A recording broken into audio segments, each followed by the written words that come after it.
असां वटि एतिरी उहा असांजी तृष्णा जी बुख थी वई आहे, असांजी उहा बुख बुझे नथी। असां दुनिया जो केतिरो बि धन, केतिरो बि वॾो धन कमाए वठूं न, पोइ बि असांजी इहा बुख वञणी न आहे।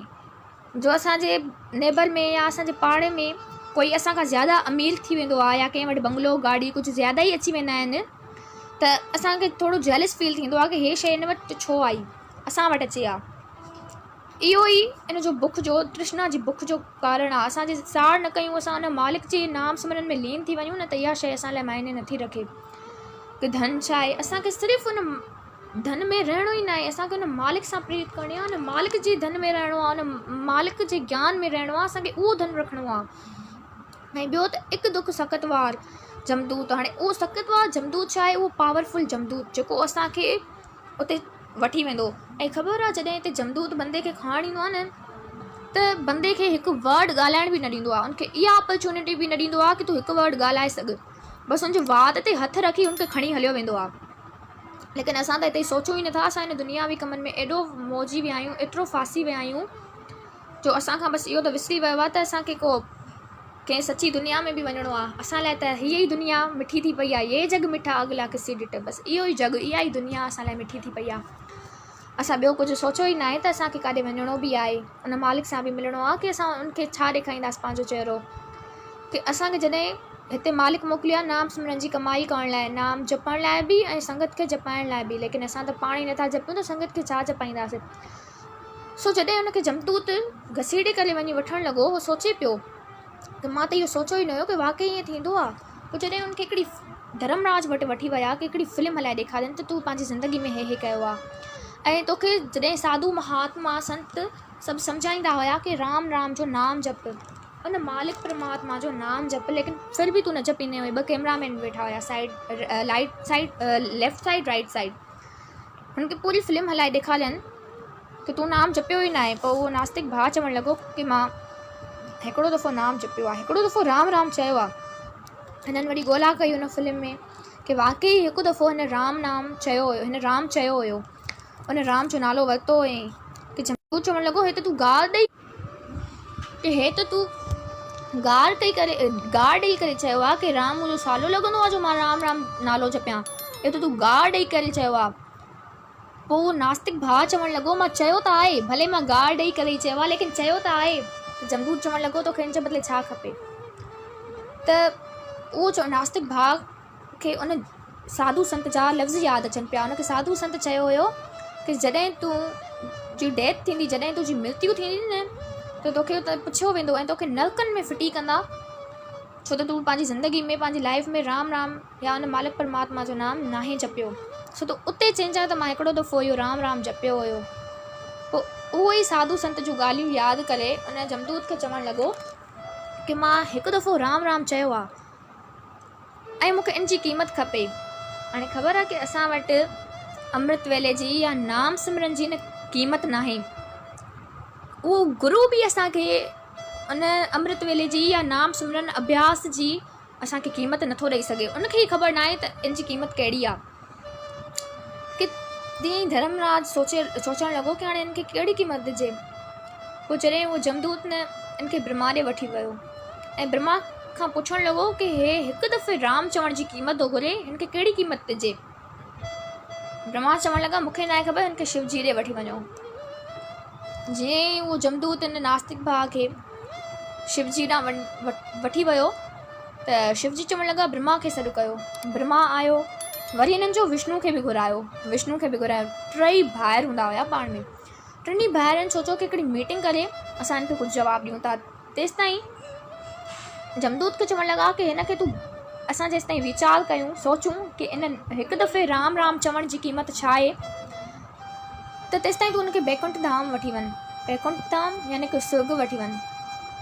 जमदूत हुनखे छॾे आयो, बैकुंठ धाम हुनखे छॾे आयो ऐं जॾहिं रस्ते ते वापसि वञणु लॻो त सोचे पियो कि सुभाणे जो को अहिड़ो बंदो अची वञे, को अहिड़ो शख़्स अची वञे जो चए मां गार ॾेई करे वाहिगुरु जपियो आहे या गार ॾेई करे मां ओम जपियो आहे, पोइ मां छा चवंदमि, पोइ मां छा कंदमि, पोइ बि हिकु अहिड़ी प्रॉब्लम अची वेंदी। त वरी उन्हनि वञणु लॻो, शिवजी ॾांहुं वञणु लॻो कि चवणु लॻो तव्हां 3 ॿुधायो त साईं जी क़ीमत आहे छा। जे सुभाणे कोई अचे मूंखे चए कि मां हिकु दफ़ो गार ॾेई करे वाहिगुरु वाहिगुरु जपियो आहे या ओम ओम जपियो आहे, उनजी क़ीमत ॾे त मां छा चवंदमि हुनखे। त विष्णु जी चवणु लॻा जमदूत खे, शायदि तूं अञा ॻाल्हि इहा सोची न, हिकु दफ़े बि राम राम चवण जी त असांखे क़ीमत न आहे ख़बर, त असां तोखे छा ॿुधायूं। उनजे करे असां पंहिंजी जान छॾाइण लाइ हुनखे बैकुंठ धाम मोकिले छॾियो। कि साध संगत जी जो अर्थ इहो थो निकिरे, जो मॉडल इहो थो निकिरे त असां जे हिकु दफ़ो अमृत वेलो कयोसीं या फिर हिकु दफ़ो असां नाम जपियोसीं, हिकु दफ़ो असां वाहिगुरु जो नाम जपियोसीं न, उनजी क़ीमत एॾी वॾी आहे जो उहे देव देवता ऐं उहे संत महापुरुष बि नथा ॼाणनि। एॾी वॾी महानता आहे या एॾी वॾी इम्पोर्टेंस आहे हिकिड़े दफ़े बि राम राम जपण जी। असां केतिरा ई पंहिंजी ज़िंदगी में दान पुञ कयूं बि न, उहे दान पुञ बि असांजी ज़िंदगी में कमु न ईंदा। असांखे उते परलोक में जेको असांजो सुधारींदो, सो हिकु दफ़ो बि असांजे राम जो नालो जपियोसीं, वाहिगुरु जो नालो जपियोसीं न, उहो हिकु दफ़ो जपियल वाहिगुरु जो नालो बि असांखे उते परलोक में कमु थो अची सघे। अॼु खां अॻु में 8-10 साल जी हिकु इतिहास आहे, कथा आहे। दिल्ली में हिकु महापुरुष ॿुधाइनि पिया, अमृतसर जी घटना आहे, कि शायदि इहा घटना ॿुधी करे चङनि भलनि जो अमृत वेलो ठही वियो आहे, कि शायदि जेके हिन टाइम ॿुधनि था उन्हनि जो बि अमृत वेलो जे गुरु नानक पातशाह जी महर थी त ठही पवंदो। अॼु खां अॻु 8-10 साल जी कथा आहे। हिकिड़ी बीबी हुई, औरत हुई, सतनाम कौर, में बि ॿुधल हुजे कंहिंजी, त उहा सतनाम कौर कुझु टाइम खां पोइ हर हिकु कीर्तन दीवान में वेंदी हुई।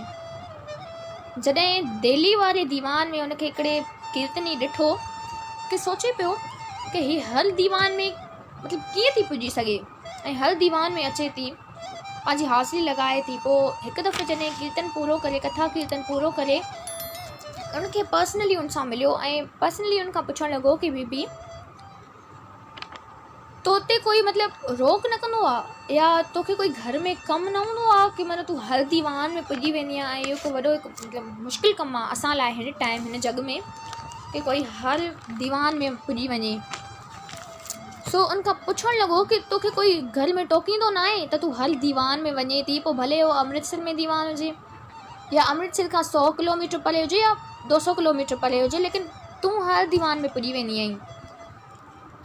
पोइ उनखे चवणु लॻी, महापुरुष खे चवणु लॻी, उहा सतनाम कौर, त मां मरी करे उथी आहियां। महापुरुष चवणु लॻा, तूं खोले करे सम्झा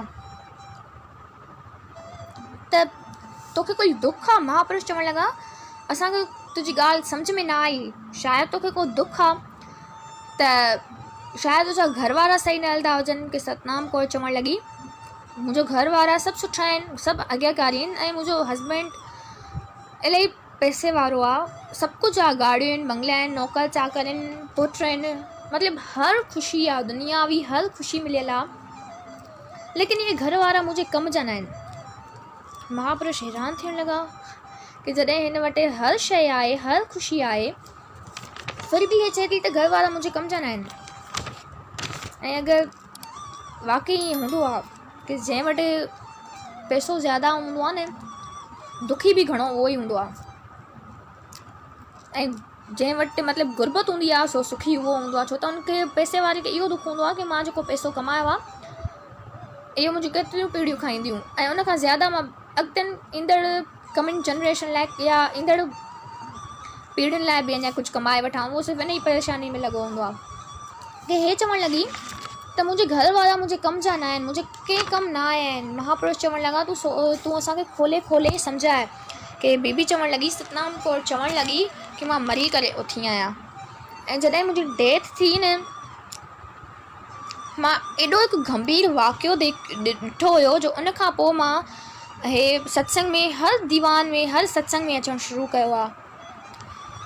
कि चवणु लॻी कि मां कुझु टाइम पहिरियां खोड़ सारे पंहिंजे घरनि जे ॿाहिरां न खोड़ सारे साधु संतनि जी हिकु ग़रीबनि खे दान कंदी हुयमि, उन्हनि जी सेवा कंदी हुयमि, उन्हनि खे भोजन खाराईंदी हुयमि, ऐं खोड़ इलाही ज़्यादा कुझु उन्हनि खे दान कंदी हुयमि, कपिड़ा पैसा या अदरवाइज़ जेको बि दान पुॼंदो आहे बंदे खां, मां उहो कंदी हुयमि।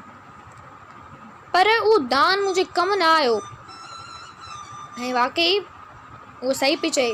असां जेको हिते दान कंदा आहियूं न, ऐं अॼुकल्ह त असां अगरि जे 3 दफ़ा ई बाबा नंद सिंह जी चवंदा आहिनि की असां सिर्फ़ु 3 दफ़ा ईअं चई छॾियूं न त असां हे दान कयो आहे, असां पंहिंजे मित्रनि खे, पंहिंजे घर वारनि खे या पंहिंजे रिलेटिव्स खे इहे चई छॾियूं न त असां हे दान कयो, असां हे दान कयो, असां हे दान कयो, त उन दान जो फल ई ख़तमु थी वेंदो। ऐं प्यारियो हिकिड़ी ॻाल्हि चेते रखिजो, इन दान जो जेको फल आहे न उहो असांखे परलोक में कमु न ईंदो अथव। असांखे जे परलोक में असां सां का शइ गॾु हलंदी, असांखे का शइ उते परलोक में कमु ईंदी, त सिर्फ़ु उन मालिक जो, उन परमात्मा जो नाम, उन जो नाम सिमरन, उहो अभ्यास, उहा मेडिटेशन, उहा ई कमु ईंदी असांखे। उहा बि सतनाम कौर चवणु लॻी त मुंहिंजो सत्संग में नाम में मन न लॻंदो हुयो, पोइ मूंखे हिकिड़ी पंहिंजी सहेली वठी वई सत्संग में। ज़ोरीअ मां उन मूंसां ज़िद कई की इन सत्संग में ज़रूरु हल। पोइ मां उन सत्संग में उन सां ज़िद करे ज़रूरु वियमि त सही, लेकिन 10-15 मिंट मां उते सत्संग में वेठमि, ज़्यादा मुंहिंजो मन न पियो लॻे, मां उथी ॿाहिरि हली वियमि। ऐं जॾहिं मुंहिंजी डेथ थी, जॾहिं जमतूत मूंखे घसीटे करे वठी वञे पियो, त मां पंहिंजे घर वारनि खे ॾिसां पई, मां रड़ियूं कयां पई की मूंखे कोई बचाइण लाइ न पियो अचे। मूंखे मुंहिंजे घर वारा, मुंहिंजी फैमिली मूंखे न पिया ॾिसी सघनि, मां उन्हनि खे ॾिसां पई, लेकिन मूंखे बचाइण लाइ कोई न पियो अचे। जॾहिं जमदूत मूंखे वठी वियो त उते हिकु नदी आई, पीक ऐं खून जी भरियल, ऐं मूंखे चवणु लॻो की हाणे इहा तूं तरी करे क्रॉस कर, पार कर। त मां त रोइणु लॻसि। मां चवां पई मां हिन में कीअं पार करे सघंदमि, मां त हिन में बसि हिकिड़ी गोती लॻाए ॿुॾी वेंदमि, मां कीअं पार करे सघंदमि। त उते हिकिड़ी बीबी आई वाइट कपिड़नि में, सफ़ेद कपिड़नि में, उहा मूंखे पंहिंजे कंधनि, पंहिंजे कुल्हनि ते विहाए करे उहा नदी पार कराई। पोइ मां उनखां पुछणु लॻसि की तव्हां आहियो केरु जो मूंखे इहा नदी पार कराई आहे। पोइ उहा सफ़ेद कपिड़नि वारी बीबी चवणु लॻी सतनाम कौर खे की ख़बर आहे तूं जॾहिं 15 मिंट 10 मिंट सत्संग कयो हुयो, हे उनजो मां फल आहियां। पोइ सतनाम कौर हैरान थी वई, चवणु लॻी मां हेॾो दान कयो, हेॾो पुण्य कयो, केतिरनि ई साधु संतनि खे दान कयो, उनजो फल। पोइ उहा सफ़ेद कपिड़नि वारी बीबी चवणु लॻी, जेका नाम जी उन सत्संग जो जेको फल हुयो, उहा चवणु लॻी की हिन परलोक में उन दान जो फल न आहे, अगरि जे हिते फल आहे त उन नाम सिमरन जो फल आहे। पोइ जॾहिं मूंखे जमदूत धर्मराज वटि वठी वियो न, त धर्मराज ॾिसी करे चवणु लॻो जमदूत खे त हे त तूं ॿी सतनाम कौर खे खणी आयो आहीं, तोखे उन सतनाम कौर खे वठी अचिणो जेका हिन जी गली में साम्हूं वारे घर में रहंदी आहे। त मूंखे वापसि खणी अचे पियो जमदूत, ऐं मुंहिंजी जेका लाश पई हुई घर में, उनखे ॾिसी करे मुंहिंजा घर वारा रोइनि पिया। पोइ जॾहिं मां उथियमि त मां हिकु सोचां पई त शायदि हे इन जे करे रोईंदा हूंदा की मां कुझु ज़्यादा देरि सुम्ही पियमि, या मां हिकु सपनो ॾिठो। हे हैरान थिए पई जॾहिं कुझु मिंटनि खां बाद या कुझु पलनि खां बाद उनजे साम्हूं वारे घर में जेका सतनाम कौर हुई, जंहिंजे लाइ वाकई जमदूत खे धर्मराज चयो की तूं उनखे साम्हूं वारनि जी गली वारी जेको साम्हूं घर अथसि उन वारी सतनाम कौर खे वठी अचु, त उन सतनाम कौर जे घर मां रोअण जा आवाज़ अचणु लॻा। की मां वाकई सम्झी वियमि की हे हिकु ख़्वाबु न हुयो या हिकु बुरो सुपिनो न हुयो, वाकई मां त परलोक जो सफ़र करे आयमि। हाणे साध संगत जी, इहो असांखे वीचार कयो, हिकु मतिलबु केॾी वॾी कहाणी आहे।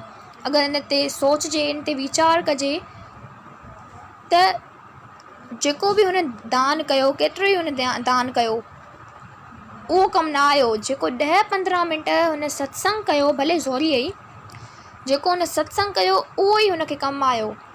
सो असां सां जेको गॾु हलंदो न, असां सां नाम सिमरन या अमृत वेले जी कमाई, अमृत वेले जेको नाम